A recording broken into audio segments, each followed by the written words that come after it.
have a side hustle. I've always been a hustler since age 15. I've done so many things. I've worked for you, sir. Yeah, I've always been a hustler from a very young age. I can mention so many things, as from working at a filling station. I've worked as a dancer. I've worked as an usher. I've worked as selling Indomie. I've worked as, think of any hustling. So I've never had a side hustle. I've always been a hustler. Yeah, and of course that was what paid me through school. And of course he has a little of my story. He has always been my friend from time.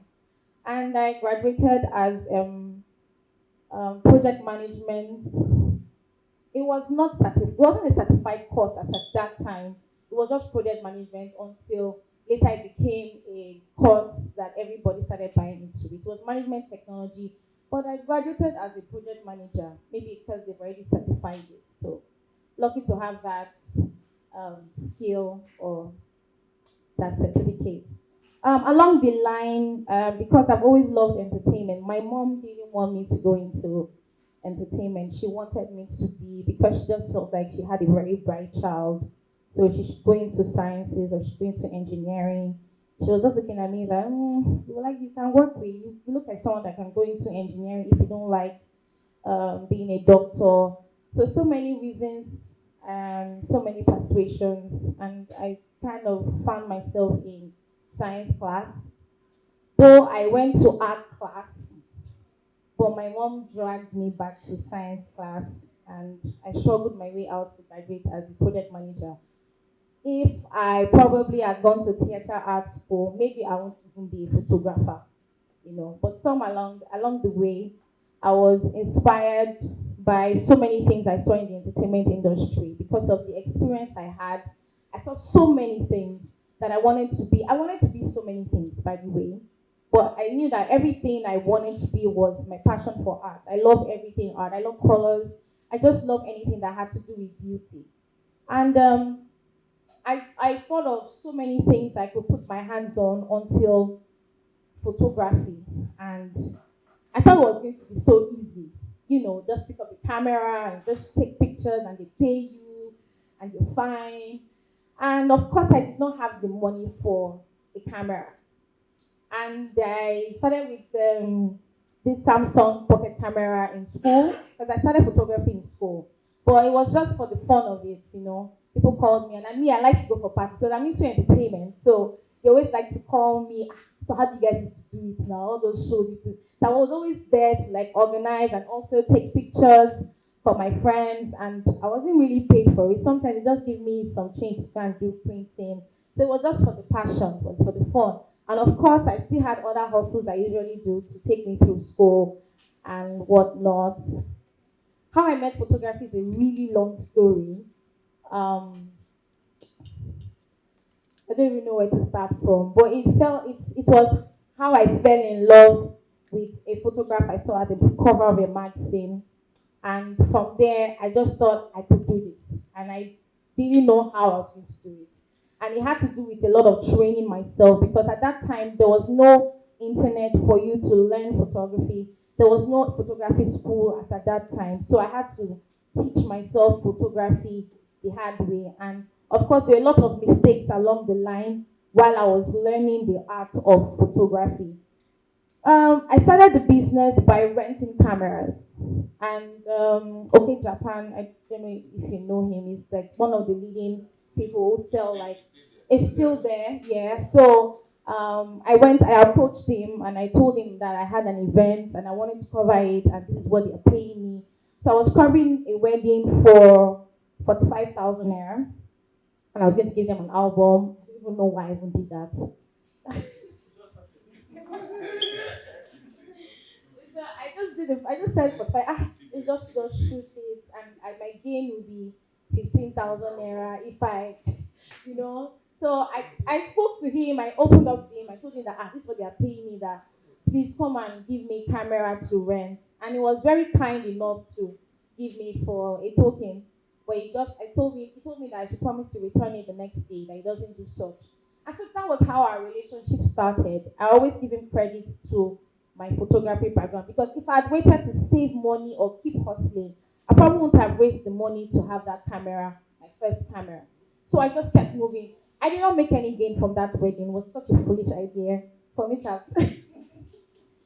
Sometimes when I just go back to that, I'm like, what was I thinking? I had to borrow 10,000 naira from my brother to go and do prints because I did not measure. Oh, so many mistakes I made.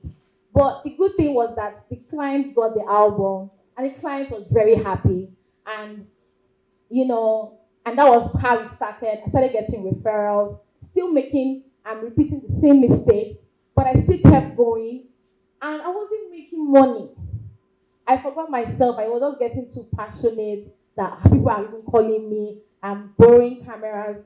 And I went for an event and I just saw one particular photographer who had like all the gadgets, everything. I was like, no, I can't keep renting cameras. I need to have my own. So how did I get that big? How did I get my first wedding? I think my first wedding was that I was able to earn, again, profit was 150,000 naira. So how did I have to prove that? So I had to fake a wedding.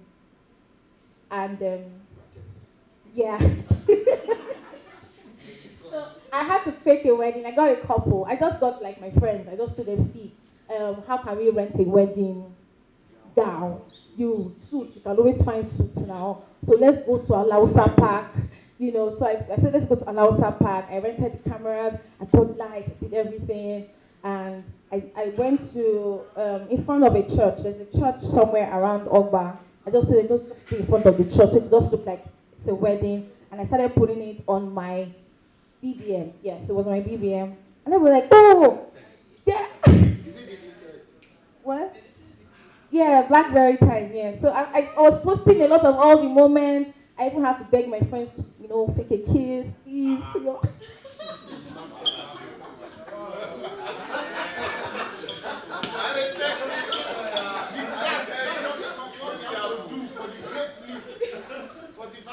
I see that. No, I had to just do it. And it was such, the good story about it is that the both of them eventually got married.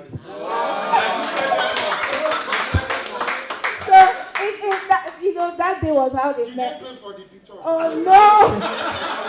I'll go back and meet them to pay. Funny enough, they just got married like maybe 4 years back, just 4 years ago. So they've been friends since then, and so that day, I don't know what was happening. I think they were really connecting. So the images were really emotional, and everybody said like I was just updating my DP, like I'm now doing weddings and everything. And a few people were thinking, is this guy married now? Like, no, they're models. No, they're models. And from there, I was able to get a wedding. I think somewhere outside Lagos. It was definitely not Lagos. I got a wedding outside Lagos, and that was how it started. And I just kept pushing myself. I wanted to get better products. So if I do this album, I want the person that she's going to refer me not have the same type of album. So I started entering the market. I went to our lawyer. I went to so many printers just to get like good quality, and also various ways I could sell the value of my prints and all of that. So at a certain time in my career, so it was now like in 2013, no, around 2014, my business was just like this, and I started getting very bored. So there's something creatives go through, they call it a creative block, where you just feel like, okay, you're just doing the same thing and your pictures are looking boring, there's nothing so much anymore. I wanted to just, do something. I didn't know what to do at that point, because it now looked like they just called me, I shoot. So now it was now about how to get better quality images, how to invest in other cameras, or better cameras and whatnot. But at that point, it wasn't about the camera, but also try to improve.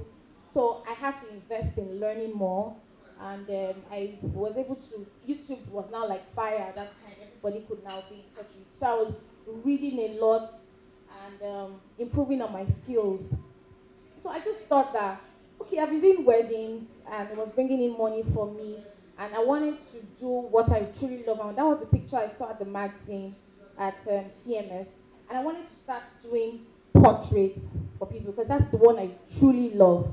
Now I've been able to get the money, but I want to start investing in taking portraits of people and, making it, I didn't want it, I wanted my portrait to have, I wanted it to be different from every portrait I've been, because I've seen portraits in other studios, and I wanted it to have like a quality that people would come for in my home studio, because everybody was going to like the usual studios, open commercial studios, but mine, I want people to call me, I was like, I want this taste of look.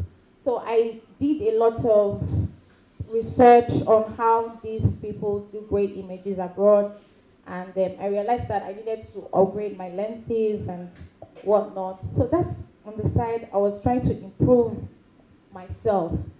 So at that time when I was feeling that particular way, I had to do the same thing that I did for my wedding, and that's now taking pictures of people separately. I was using that to also learn how to work on the retouching aspect and all of that. So in the line of doing that, what I did was, I kept it on so WhatsApp came, I started doing my broadcast, and I said, we'll be giving out free portraits to anyone who is celebrating their birthday at a certain month. So you have to, before you, how you win is by going through my website, my blog post, and make a comment. So try to make a comment to get free portraits on their birthday. So I did that for 12 people. So I already told them so what's your birthday? Oh, somebody has already taken that month. Somebody already taken that month. So I gave 12 people free portraits. So from there, people were hearing free portraits of themselves, and I got like publicity for free for myself. And people started coming and calling me that they want to take pictures of themselves. From there, it started going. Then, when I continued, I wanted to get a studio, which was another level, because I didn't like that when clients want to come around, they see my mom, see my brothers, and they want to change. I wasn't comfortable, so I wanted to get a space where, and I wanted it to get in a very strategic place as well. And I took the bold step to get a small space for 550,000 naira in Opebi here. It was all my money actually, and I got this space. I got the space, and luckily I was able to find, my landlady was a good woman, and she helped me to demarcate it for me for free, and that's how I now started again. So because I was now like on the road, and I kept like a signboard outside, I was now getting people coming into my space. So I was literally manually doing my publicity myself, making sure that people would, let them even know that there's a photographer, and when people come, they know, oh, you're even a female, oh, that's amazing, and it was like that again, and I was just there again. So I needed to, now Instagram was now like a very good platform for you to influence your work. So I started doing something that every day I post a picture. So I kept putting this on their faces every day, that I am a portrait photographer. So at every time, every day, I was posting pictures of people. And suddenly one day I woke up, I wanted to do some idea, because I learned the child art photography, and I wanted to start taking children.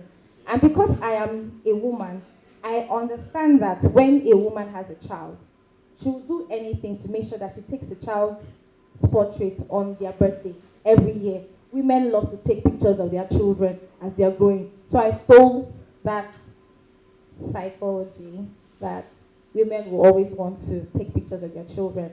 So there were a lot of children photographers, and I wanted to do a particular style of art. And I really cannot break down the art directions, and I don't understand it. So I learned the art of it through some German photographer. I really learned, not so well, but what I could get from the internet. And I infused it with my own style. And that's how the pictures went internationally viral. I don't know if you know about Jare, the most beautiful girl in the world.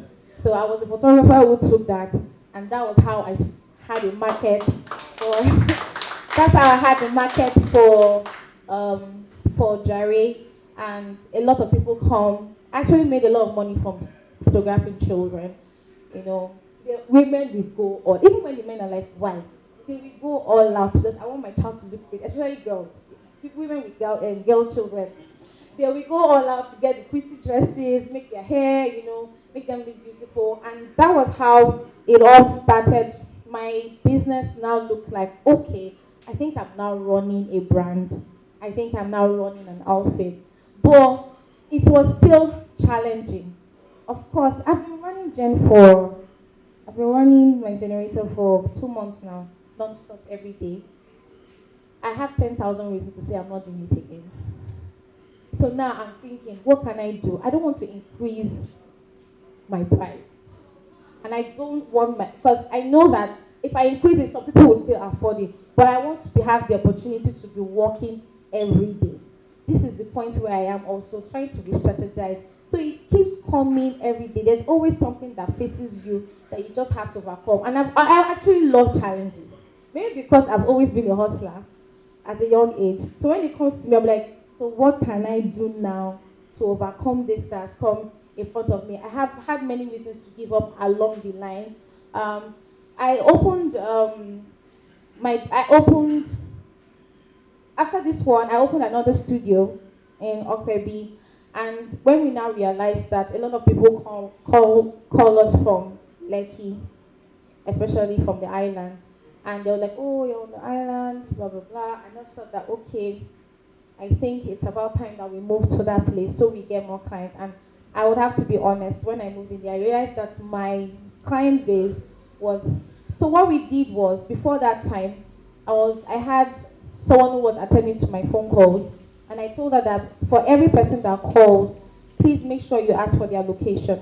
So we got to know that 76% of everyone that was calling was from the mainland, was from the island, and the rest that were here were from the mainland, and it's not all of them that will book us. So there's an assurance that people from the mainland will always come to the island because people actually move from they can drive to the island easy. The island people don't like to come to the mainland for some funny reason.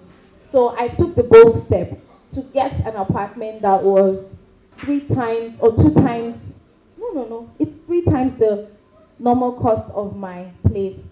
So at that time, it was literally everything again.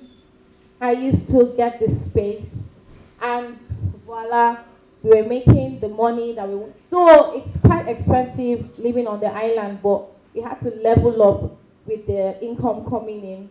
And while at it, we now realized that there were some certain clients that were coming to my space, and I see some cars, I'll be like, oh God, what will I do? This will not be convenient here. So I had to, last year, I had to break down the whole house again and renovate it to have that ambience for that certain clients that come around. And now, they are not coming around to take pictures. They now change their clothes and take pictures with their phones in my environment. So they tell people that you can take pictures, even in a place, you can remove your clothes and just snap there. She has some very strategic places you can take really nice pictures and whatnot. I have been able to summarize a little history about my business, and I'm still facing challenges and I'm always winning. I will never lose it, and I'm going to be a photographer for a very, very long time because I really love this thing. Now, passion is not the big, I heard about passion. Passion is not the only thing that keeps me going. If I have to say, passion is not the only thing. I think it's love. Because passion doesn't stay for too long. Because it's, sometimes you'll be tested. But when you really, really love that thing that you do, it just keeps you, well, I have no other choice. I still have to be here because I really love what I do. So, these few points, I don't know if I'll be able to introduce myself. If you have any questions, I'll be happy to answer. Yeah. From the time you borrowed your first camera to the time you got the couple, your friends, that you did the marketing, how many years? Then from there to the first time you now got your first studio, how many years? Okay, so, sorry. Yeah. I started photography in 2010. Yeah. So a lot of my hustling from Abuja migrating down to Lagos, um, it took me 3 years to do that. Yes, 3 years. Then after the third year, for my studio, I opened my first studio in 2016. Yes, 2016. Yes. So 3 years. I'm in the creative space too. I'm a filmmaker. I make movies. I do photography and all that. Now, how when your side also is your passion and you're not making money from your side also, is there a mathematics to how you can actually make the money? Because honestly, I've been doing film for 7 years, yeah, and each time I spend money. Making films is a lot of money, yeah. So I spend money, and for the 7 years, I've done at least 4 or 5 films. I've not made one naira, honestly speaking. So it's more like in a very deep shit. But still, I will still keep having that passion to make, and it's my side also. Yeah. So I still keep having that passion to make. Okay, let me do another film. Maybe this one will make money, and the stories are good. Do you understand? So how do you? Is there a mathematics to? Okay, this side also there is your passion that is not paying you. What do you do? Is there any mathematics? Like I said, I've always been hustling. I've always been hustling, but I think for me, is that survival instinct to still stand. I feel because maybe you still have something you're doing, and yeah, so that's something you have a standard. So sometimes it might be that because you have something you can still fall back on. But me, I don't have anything I can fall back on, so I have to think. I have to be creative. I have to always find something to draw their attention because I'm a creative person and they must love my art. So I have to do a lot of things to seduce whoever will see my picture. I want to have like 5 seconds impression of my image. I don't want you to see my image for 5 seconds. I know I've gotten your attention. The moment you just look at it, I've not gotten your attention. So I'm always trying to make sure that people can rest in their creative eye on my own image. So it's the mathematics, you see that I should not forget about my... No. So I'm going somewhere on that. So what I suggest or what I think is maybe you're not evolving. Maybe you are not, like now we're on the information stage. We are on the everything is working very fast. They just need to do like this on your picture, and you just need like 10 seconds before you know some people have to do exhibitions. They have to look. You have to invite. Now everything is online, so you need to give people that impression. So what do you do? What gets the attention of people online? Now people are bored with just looking at image. In fact, the film people are the ones getting a lot of waves now because people are bored now with pictures. They want to see. Even mine, I'm trying to put my pictures moving. So now everything about moving is what is selling. People want to see your. So if you are into film now, what is trending? People love comedies. Buy into it, tap into it.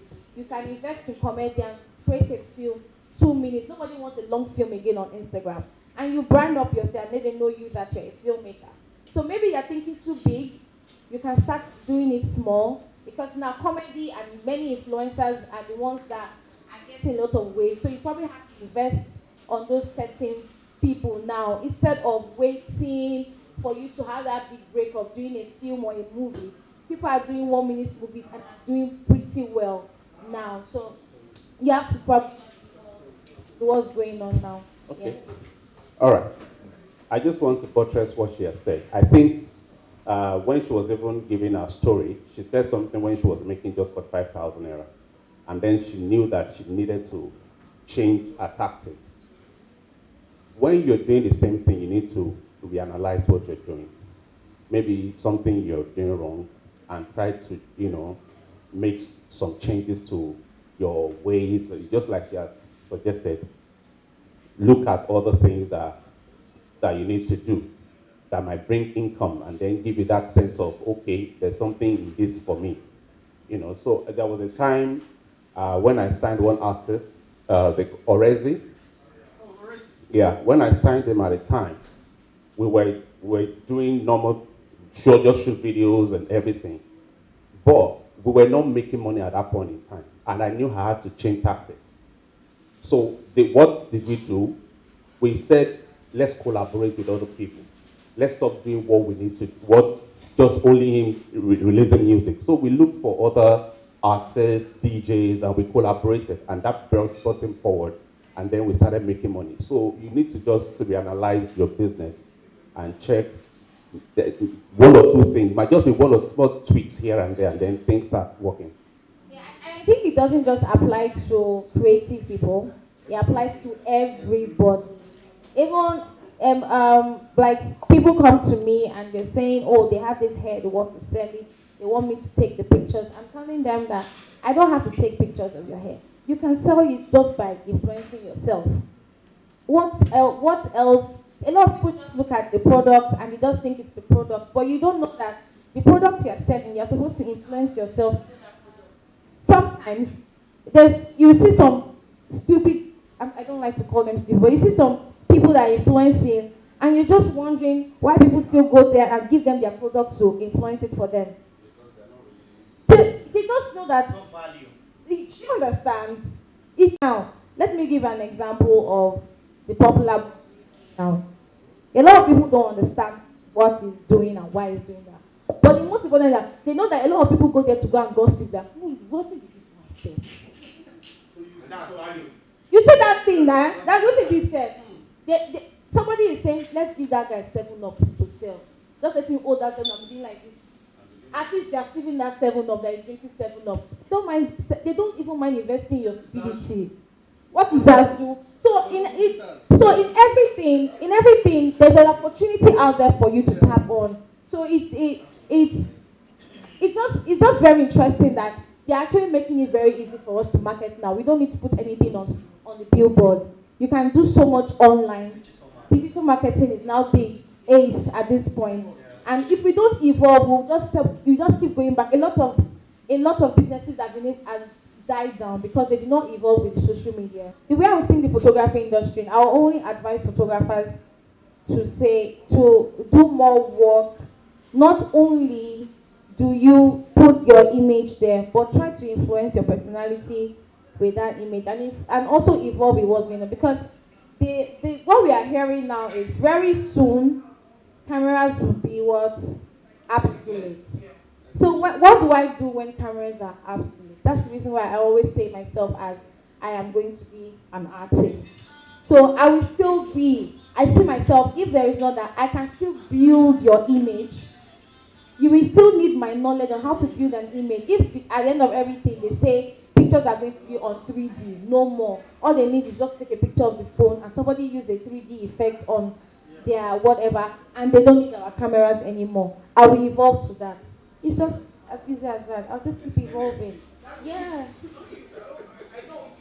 Yeah. Okay. For the I don't think photography will go out of style. I don't see photography going out of style anytime soon. Not even in Nigeria, anywhere in the world. Why I'm saying that is that people still, because cameras are going to a point where they start to take pictures, when they start to look like real skin. So cameras are already coming out like that. Though of course they are pretty expensive, but people will still want to see themselves look real and natural. They still want to feel that image and they want to see their DNA as their DNA, not 3D effect. So I think it's going to still stay for a long time. I had a discussion sometimes a while with some of the filmmakers. And what I was able to realize, Uncle TK, Tunde Kelani said something. He said he was just making films out of passion.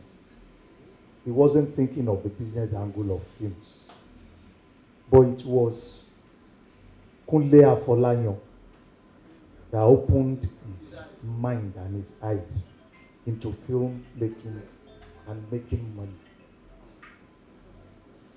And he was very sincere about it.